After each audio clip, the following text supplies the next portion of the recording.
Pressionado pelas tensões políticas do Rio da Prata, Solano Lopes está em guerra com o Brasil. Em 12 de novembro, ele sequestrou o governador do Mato Grosso que passava pelo Rio Paraguai. E no final de dezembro, invadiu, saqueou e dominou cidades do Mato Grosso e do Rio Grande do Sul. Há uma série de especulações e teorias de quais seriam os reais motivos por trás do conflito. Economically speaking, it was the most successful economic story in all of Latin America. In reality, Brazil is already the power. In terms of population, in terms of economy, in terms of resources, Brazil is the power. There was no balance of power. A mí me parece que Paraguay era un mal ejemplo y era un lugar donde no entraba. A história mais maluca de todas da Guerra do Paraguai é esse mito de que o Paraguai era uma potência em crescimento. Eu me pergunto como a gente acreditou por tanto tempo nisso. Porque a historiografia brasileira a respeito da Guerra do Paraguai era muito vagabunda, praticamente não existia. O Paraguai não era um modelo de desenvolvimento para a região. Tinha uma população que era o dobro da do Uruguai, só que o comércio exterior dele era 6 vezes menor. Há uma teoria muito divulgada pela esquerda no governo militar brasileiro de que a Inglaterra tinha medo do crescimento paraguaio e por isso financiou a guerra. Inglaterra está construyendo un imperio mundial y no hay lugar en el planeta que le sea indiferente. Paraguay, as I said, is dependent on British technology. It is dependent on British money. Paraguay had not shut out Britain. Porque Paraguay ha desarrollado una autonomía que el gran imperio británico no puede aceptar. Tenía rasgos de protocomunismo, porque, por ejemplo, distribuyeron tierras a todos los habitantes, casi de estalinismo del siglo XIX, digamos. Allí donde hay la posibilidad de crear un mercado para las mercaderías que fabrica la revolución industrial. O mercado consumidor paraguaio não existia. A população não tinha poder aquisitivo, não existia um mercado consumidor. Segundo, mesmo que existisse, qual a lógica de você fazer uma guerra para abrir o mercado consumidor e destruir esse mercado? Não tem lógica. Appetite for some of the wealth that Paraguay had. Isso é ridículo porque o Paraguai não estava se industrializando, não tinha indústria pesada, não tinha nem indústria leve, quer dizer, não tinha indústria. Ponto. A arrecadação anual do Paraguai era de menos de 1 milhão de libras esterlinas. Brasil, Argentina e Uruguai juntos arrecadavam mais de 50 milhões. Argentina had an economy that was dependent on loans, and Brazil had an economy that was dependent on slavery. El imperio brasilero era esclavista, la República Paraguay también era esclavista. Solo que había menos esclavos en el Paraguay, un porcentaje menor de la población. Há também outra versão que coloca Solano Lopes como louco, um Napoleão das Américas. O Solano Lopes ele tinha delírios megalomaníacos. Ele queria fazer um grande Paraguai, pegando parte do Brasil, parte da Argentina e o Uruguai. All decision-making in Paraguay was centered upon himself. Os únicos papéis, documentos que a gente tem da época mostram que a Inglaterra tentou conter as maluquices do ditador Solano Lopes. Tem um Solano Lopes que é o ditador. Mas tem um Solano Lopes que é um ditador e que age com uma racionalidade. A Inglaterra não financiou a guerra. Tampouco o ditador paraguaio era louco. Invadir o Brasil é a opção que Solano Lopes encontra para negociar com o gigante vizinho. Na época, você atacava um país e a vitória era conquistar a capital inimiga. Obviamente era inviável ao Paraguai conquistar o Rio de Janeiro. Solano Lopes manda seu exército tomar o sul do Mato Grosso, região que quer anexar o território paraguaio, e o Rio Grande do Sul, para chegar até o Uruguai. Assim, ele tem mais força para negociar com Dom Pedro II e restabelecer a sua saída para o mar. Se ele não invadisse o Brasil, ele não teria causado a guerra. Só que Dom Pedro II não se rende e, em vez de negociar com Lopes, procura Bartolomeu Mitre, presidente da Argentina, e Venâncio Flores, presidente que colocou no poder no Uruguai, e forma, em 1º de maio de 1865, a Tríplice Aliança entre Brasil, Argentina e Uruguai. La Triple Alianza no quería saber absolutamente nada. Había que liquidar a Solano y lo que él representaba. Agora, oficialmente sozinho, Solano Lopes tem duas opções: negociar uma trégua e recuar sem derramamento de sangue, ou atacar os navios brasileiros que bloqueiam a sua saída para o mar.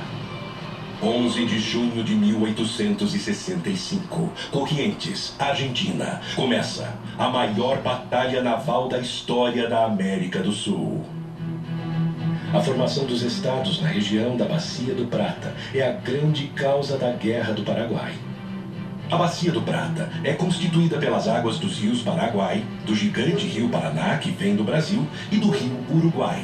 O grande problema de Solano Lopes nesse momento é que os navios brasileiros comandados pelo almirante Barroso bloqueiam sua saída para o mar, o que causará a morte econômica do Paraguai. Então o Paraguai vai ser um prisioneiro geopolítico do Porto de Buenos Aires, aliás, até avançar no século XX. A esquadra brasileira protege o Rio Paraná com 9 navios de guerra, totalizando 58 canhões e 2.000 homens. O Paraguai só tem um navio de guerra, mas improvisa e adapta outros 8 navios mercantes com bocas de fogo. Lopes conta ainda com 6 balsas chamadas de chatas. O formato dessas embarcações é uma vantagem, pois os canhões ficam no mesmo nível do rio e fora do alcance da artilharia brasileira. Foi mesmo um jogo de xadrez aquático ali, que o Paraguai fez a aposta errada e foi uma guinada nos rumos da guerra, né? 9 navios brasileiros na margem do Riachuelo. 9 navios paraguaios se preparam para a emboscada. O Paraguai prepara canhões na margem do rio e a ordem de Solano Lopes é que seus soldados invadam os navios e capturem a esquadra brasileira para o Paraguai. O Paraguai tinha que acertar 100% e o Brasil errar 100%. Então os navios estavam imobilizados, não tinham como se mover, e boa parte da tripulação estava dormindo.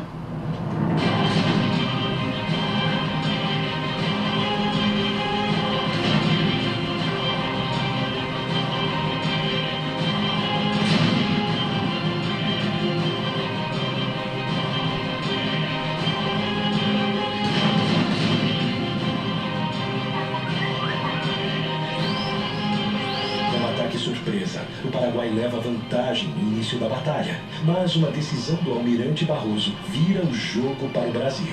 Inspirado pelo Ariete, uma antiga máquina de guerra usada para romper muralhas e fortalezas, Barroso aproveita as embarcações brasileiras revestidas de aço para estraçalhar a esquadra inimiga. Ele parte para cima dos vapores paraguaios e muda o rumo da batalha.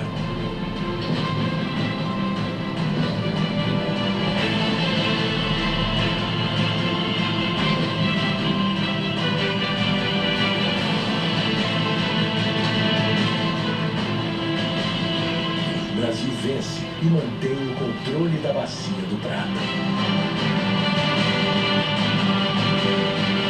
Anos depois, Dom Pedro II manda produzir um quadro épico sobre a batalha.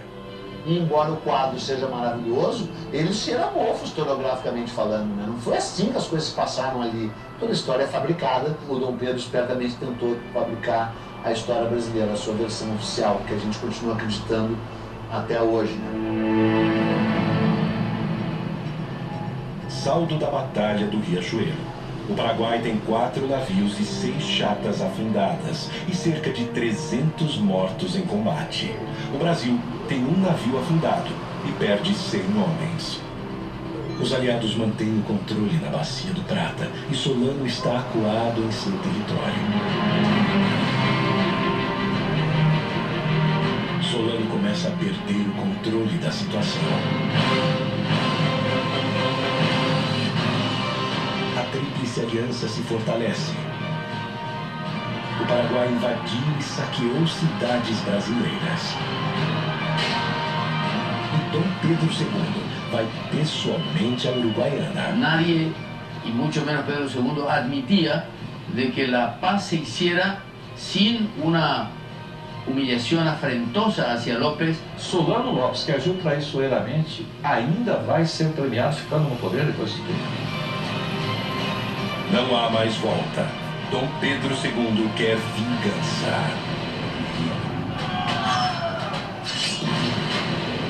Quem vai invadir o Paraguai agora é o Brasil.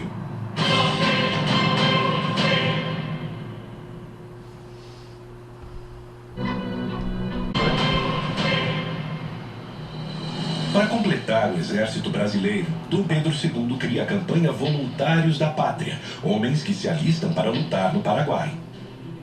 Então, além de tudo, é uma guerra lutada por ex-escravos, escravos libertos, indígenas e voluntários da pátria, né? Porque voluntários da pátria é uma piada sensacional, né? O próprio imperador se nomeia voluntário da pátria número 1. Mas todos esperavam que fosse uma guerra como tinha sido sempre, né? Durava alguns meses e aí acabava. Quando a guerra se estendeu, as condições difíceis, não tinha perspectiva de fim, Então aí realmente a resistência à guerra foi muito grande. E esses soldados iam sem nenhuma preparação. Iam para a guerra assim como bucha de canhão, porque eram muitos, podiam morrer. ¿Quién quiere ir a una guerra que no significa nada, que nunca escuchó hablar de algo que se llama Paraguay? Hay que colocarse en la mentalidad del pueblo de aquella época. Es lo que se llamaba, en castellano se llama carne de cañón. Que muitos desses voluntários da PAR não eram exatamente voluntários, vinham agrilhoados, né? Vinham presos e aí eram apresentados como voluntários da pátria. Muitos dos cativos eram vendidos para substituir o branco que não queria ir lutar. Quer dizer, no momento que você pudesse comprar um escravo que fosse lutar no seu lugar, estava bem representado. Se você manda um escravo para a guerra, não é preciso dizer como é que o escravo era tratado no Brasil. Qual é a disposição que esse escravo tem em morrer pelo Brasil?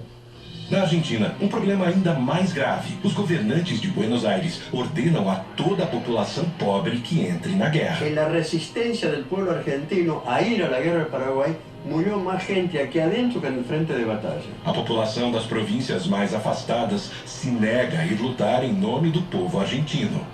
En ese momento histórico, no se puede hablar de pueblo argentino. Se puede hablar de diferentes identidades regionales, sanjuaninos, mendocinos, entrerrianos, etc. Porque no existe la conciencia nacional. De hecho, muchos hijos de hombres notables y de la burguesía se enrolaron. El hijo de Sarmiento, que era el vicepresidente, se enroló a los 21 años, murió en Grupo Haití. Sarmiento odiaba a los paraguayos y tuvo expresiones terribles, como exterminar ese pueblo. Creo que la guerra de la Triple Alianza no le hizo ningún bien a la Argentina, que más bien la cargó de vergüenza. 16 de abril de 1866. Com uma grande maioria de brasileiros, o exército aliado pisa em território paraguaio.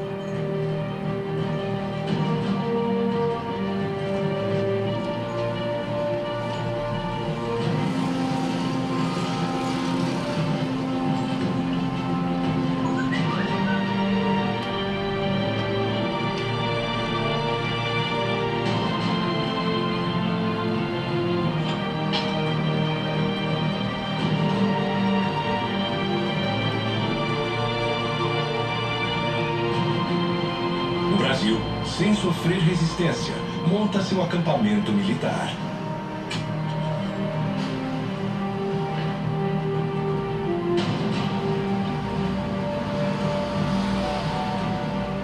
Comerciantes e mulheres acompanham a tropa oferecendo todo tipo de serviço.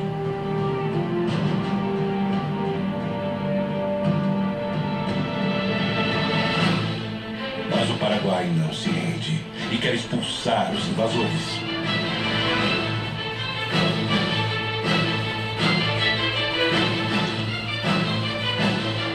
É fundamental em qualquer operação militar, seja no século XIX ou hoje, você conhecer o terreno que você vai agir. E não se conhecia o terreno. O acampamento militar fica na entrada do país, a 300 quilômetros da capital, Assunção, com uma imensidão desconhecida e pantanosa pela frente. Mas não se tinha um mapa do interior do Paraguai, devido ao isolamento paraguaio. Ninguém conhecia o que era o interior do Paraguai, só se conhecia Assunção. E é nesse momento que o Paraguai começa a montar sua emboscada. Está almoçando ali com os chefes o general Osório. A tropa que está mais na frente começa a debandar, começa a correr para trás para conseguir algum apoio e aí tem a matança.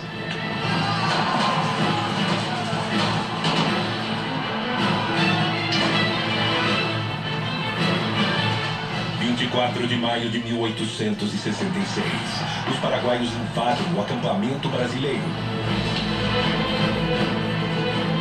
e tem início a maior batalha da Guerra do Paraguai, a Batalha de Tuiuti.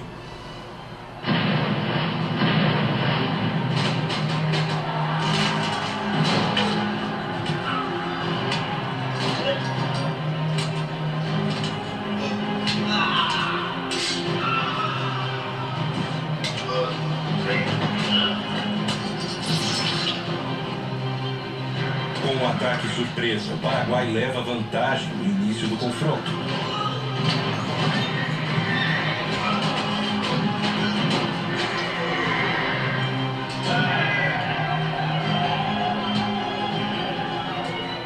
Lopes manda 3 tropas atacarem simultaneamente, uma frontal e 2 pelos flancos.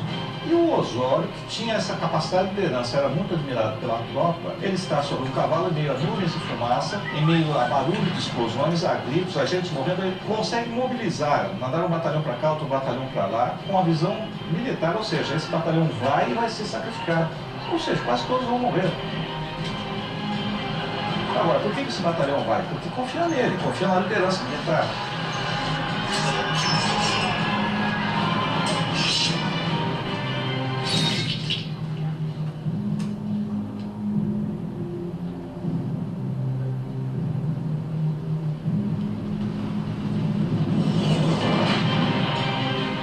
Então ele consegue distribuir e consegue reverter a guerra. O centro da resistência aliada vai ser os canhões da artilharia que estão colocados um pouco à frente do quartel-general.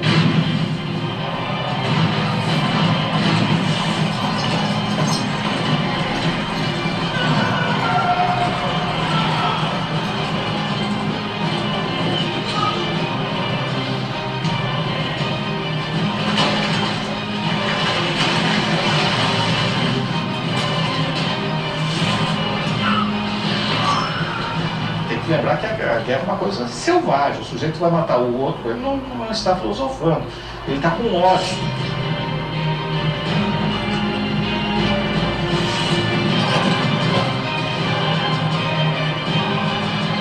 Mas ali morrendo no charco, morrendo no pântano, chafurdando, literalmente chafurdando, estavam povos e etnias que não tinham nada a ver com aquilo diretamente.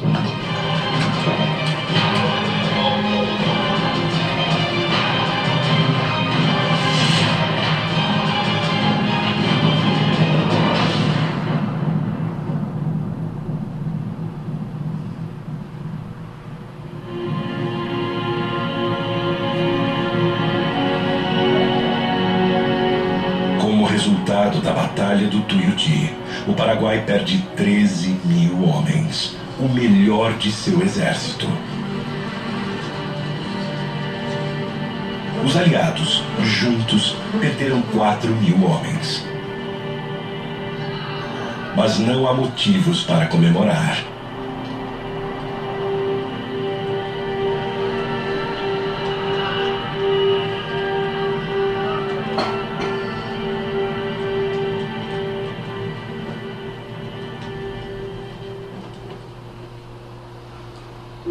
Setembro de 1866. O Brasil continua acampado em Tuiuti e o Paraguai se protegendo no quadrilátero em volta da fortaleza de Humaitá. O Brasil teve que lutar contra uma fortaleza que ele próprio tinha construído para os paraguaios, né? E que se sabia inexpugnável. A fortaleza de Humaitá é a grande proteção do Rio Paraguai. Para chegar em Assunção, é preciso passar por ela. Construída anos antes com a ajuda de militares brasileiros, a fortaleza é um complexo defensivo composto do forte, da igreja, e o rio era cercado com grossas correntes de ferro para impedir a passagem de navios brasileiros. Mas a fortaleza de Humaitá não é o maior obstáculo que o exército brasileiro tem pela frente. Em todos os casos, a maior parte das mortes foi causada não em combate, mas foi causada por cólera, por doenças, fome e frio. As condições dos hospitais militares são péssimas, desumanas, sem nenhuma estrutura. E brigas e indisciplina no acampamento são frequentes. Não há liderança. Dom Pedro II já está de volta ao Rio de Janeiro. Eu lembro um aspecto importante que as pessoas costumam esquecer. É o início da fotoreportagem. Os jornais todos vão publicar fotografias. Tem fotografias que sofrem, entre aspas, Photoshop. Quer dizer, parece que o Dom Pedro está no campo de batalha, mas não está. A fotografia foi tirada no estúdio. Aí botam ele lá no campo de batalha. A guerra parece ter chegado a um impasse, mas Dom Pedro II guarda uma surpresa. Um novo aliado que irá redesenhar os rumos da guerra.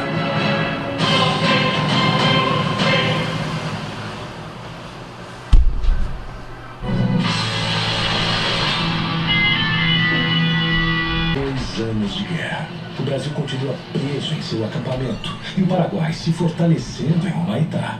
As condições do exército estão lastimáveis. vai entrar em cena o maior militar brasileiro da história. É um homem que se transformou no único duque que o segundo reinado produziu. Duque de Caxias. E aí ele chega para pôr ordem na casa. E a primeira coisa que ele tem que fazer é restabelecer a disciplina. Por exemplo, os hospitais estão lotados, mas todos estão feridos. Ele descobre que um terço que está lá está simulando doenças. O Duque de Caxias dizia para quem quisesse ouvir que o exército brasileiro não tinha armas, estava despreparado, ia enfrentar um clima totalmente hostil. Os que foram para a guerra eram civis e contra a vontade em grande parte. E não tinham experiência militar. Então Caxias teve que treinar civis para a guerra, em plena guerra com o inimigo na frente. E ele vai remontar, vai disciplinar o exército, vai rearmar o exército, vai inovar. Para observar as posições paraguaias, Caxias manda trazer dos Estados Unidos balões de observação usados na recém-acabada Guerra Civil Americana. E o projeto mais ousado de todos, usando prisioneiros paraguaios, ele improvisa uma locomotiva e um trilho de 25 quilômetros de extensão para auxiliar na logística da guerra.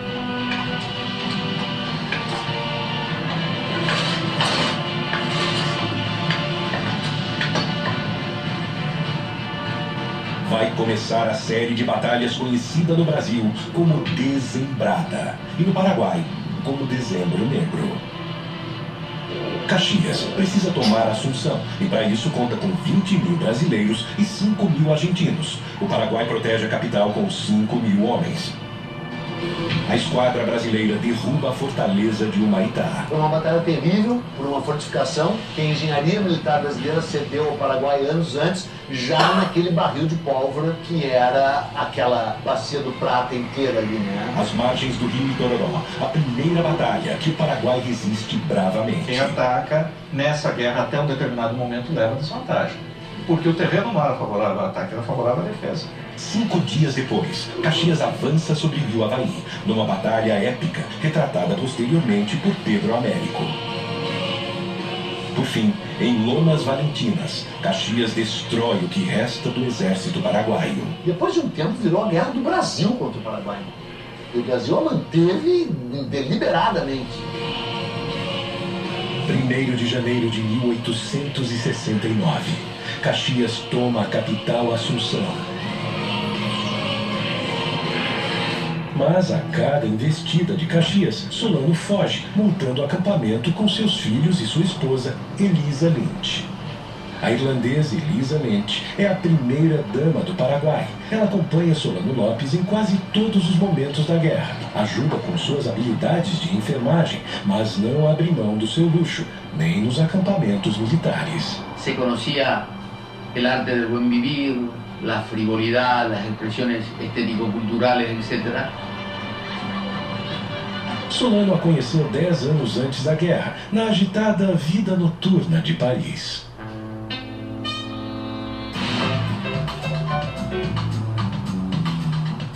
Solano Lopes era o jovem diplomático mais rico em Paris. Era o grande momento das cortesanas e também das prostitutas. Os inimigos apontam ela como prostituta. E ela vivia do quê? Certo, então ela é acusada de prostituta. Ela era um símbolo sexual para os exércitos inimigos. Possivelmente, ela teve algum contato muito breve com esse mundo. Parte de todo eso era una mujer rubia y bella. Y eso es un pecado inadmisible para mí.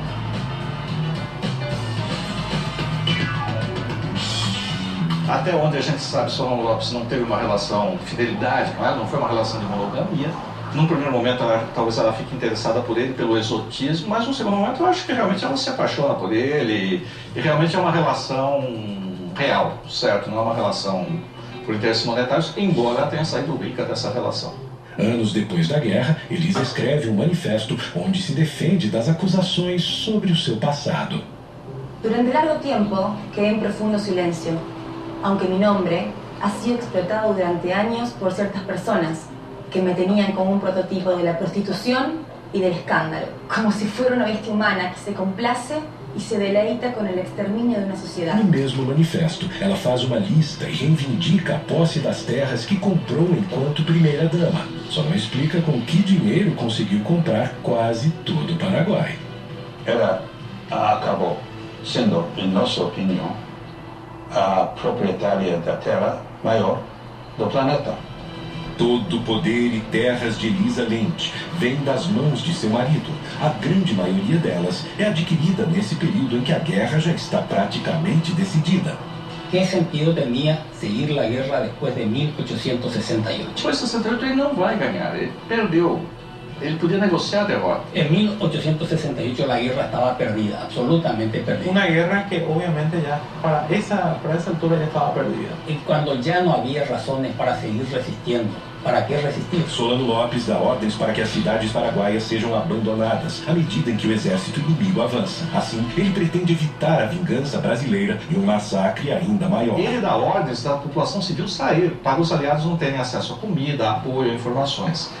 Só que essa população civil tem que sair, são basicamente o quê? Mulheres e crianças. Tem que sair forçadas, sem meio de transporte, sem comidas. Resultado, você tem uma mortandade da população civil que não tinha mais sentido militar. A destruição do Paraguai é feita pelos aliados, evidentemente é feita pelos aliados, que estão avançando. Mas por que estão avançando? Porque o outro lado, que sabe que não pode ganhar a guerra, não quer se render. O povo paraguaio apoyaba Solano López. El hecho de que la familia López no era tan terrible está en la manera como el pueblo paraguayo acompañó a López hasta el último momento. Claro que o conceito de patriotismo é muito relativo e cada sociedade constrói os seus padrões. Mas, estritamente falando, não tinha mais sentido militar nenhum você manter essa população fugindo, se retirando, sendo vítima da guerra. No rational leader would take on almost half the continent in a war. Solano López no podía tener un concepto bien delimitado, bien claro de la realidad. O Solano López estava bebendo demais e era muito cruel. Isso não cabe dúvida, ele fez coisas que eram horríveis. Então ele mandou, por exemplo, prender a mãe, as irmãs, matou um irmão sob tortura, o outro morreu por exaustão física, devido à perseguição dele, matou dezenas de pessoas. É a onipotência, a arrogância e o desprezo pela vida das pessoas que estão subordinadas a eles. E eu acho que nesse sentido Solano Lopes é igual a Stalin, que é igual a Hitler.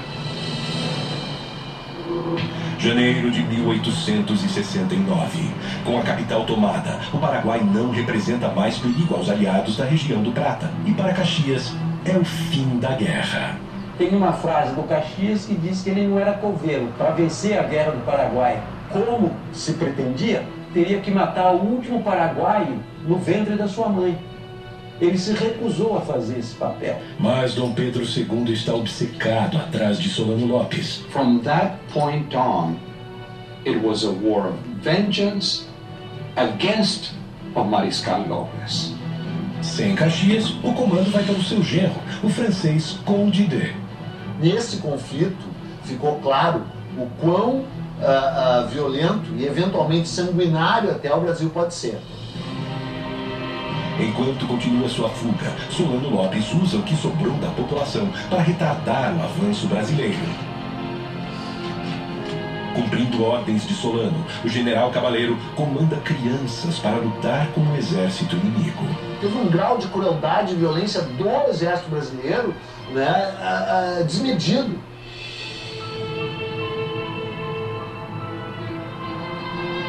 Y porque ellas eran la última reserva, no tenía más hombres. Paraguay no tenía hombres. Fanatismo de resistência paraguaia, né? Manda crianças para lutar contra o exército e de como esse exército aceita a luta e mata essas crianças. Dice que esos niños de Acostañú fueron el escudo para proteger a Solano López. Eso demoró el avance del ejército aliado. Y sí, fue eso. Cabaleiro prestava contas diretamente a Solano Lopes. As crianças, 12, 13, 14 anos, no meio do mato, estavam com barbas postiças para parecer adultos para amedrontar a tropa que vinha, que era uma tropa basicamente brasileira. Es una situación de locura generalizada, solo atribuible a este tipo de guerras, ¿no? Los niños de antes de hace 100 años, 150 años, y en esas circunstancias son diferentes. Ciertamente a los 14 años muchos niños se listaban, que los niños se iniciaban sexualmente cuando se desarrollaban, y era natural, digamos. 16 de agosto de 1869, a última grande batalha da Guerra do Paraguai, a Batalha de Acosta New. 4.000 homens do exército brasileiro massacraram cerca de 200 mulheres e crianças. Então, quando a tropa chega em cima, é uma tropa que está lutando há 4 anos e meio. Chega sobre essas pessoas, não dá tempo de saber se era criança ou não, e quando sabe que é criança, já está envolvido e aí é a matança. Na guerra se aplicou uma crueldade inútil para niños indefensos y además de indefensos, absolutamente desnutridos, casi en estado de inanición. Quem envia crianças para uma guerra contra soldados profissionais, o que pode ocorrer?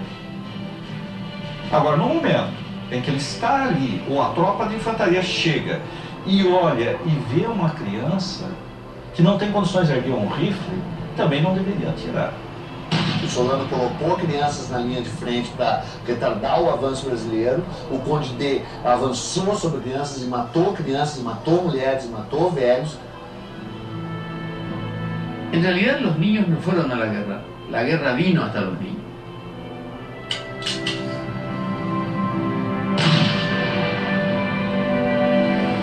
Só há culpados, não há inocentes nessa história aí, né?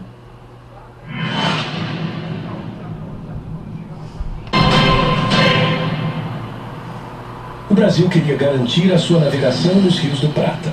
E o Paraguai também. Essa região sempre foi uma região conflagrada. O Solano Lopes desempenhou o papel do fósforo aceso no barril de pólvora. Solano Lopes invadiu e saqueou cidades brasileiras. Dom Pedro II quis se vingar. Dom Pedro, como se dizia na época, era uma luva de veludo escondendo uma mão de ferro. Batalhas nos rios, no pântano, contra todo tipo de adversário. E agora, o Paraguai está devastado. En una matanza absolutamente inútil que diezmó al pueblo paraguayo absolutamente. Os números mais fiéis indicam que o Paraguai tinha uma população em torno de 500 mil pessoas antes da guerra. Doenças, fome e combates foram responsáveis por mais de 300 mil mortes, 60% da população. Do lado brasileiro, com uma população de 9 milhões de pessoas, morreram cerca de 75 mil brasileiros, menos de 1% da população.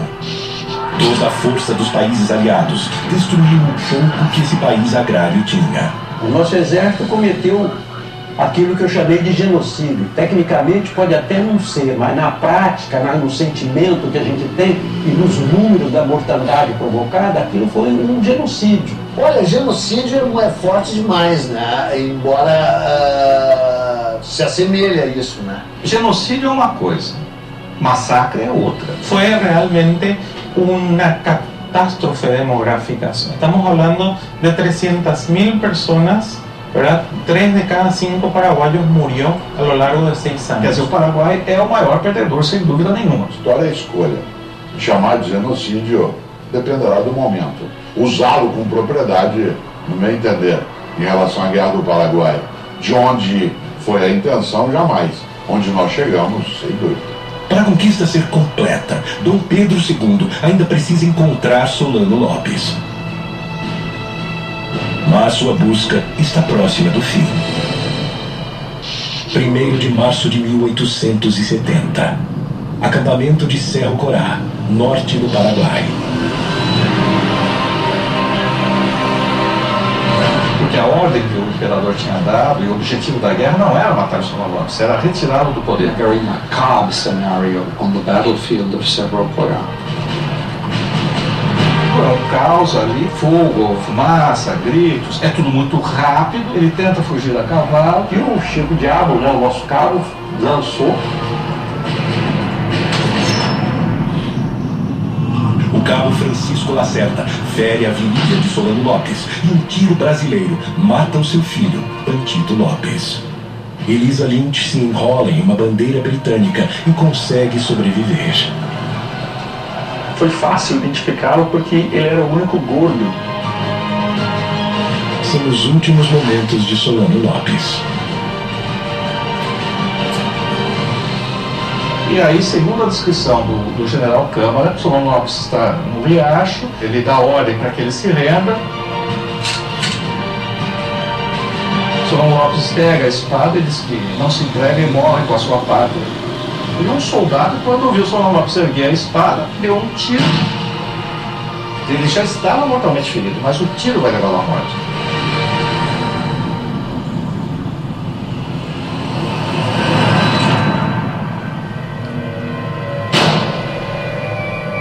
Um verdadeiro patriota leva a sua pátria ao fim. Faltava perguntar se a pátria queria morrer com ele. E chega ao fim a Guerra do Paraguai. General Câmara leva a honra de capturar o ditador.